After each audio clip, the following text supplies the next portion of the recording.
বলো বলো নোজ মানে কি? ঋষি পচা। বলো নোজ মানে? হ্যাঁ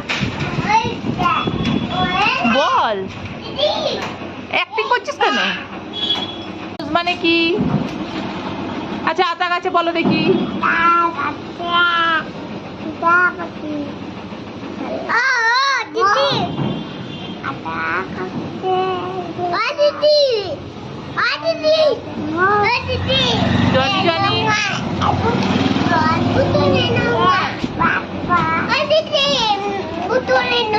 ওয়ান টু তারপরে তারপরে 5 6 বলো। কিছুই পারে না রূপ।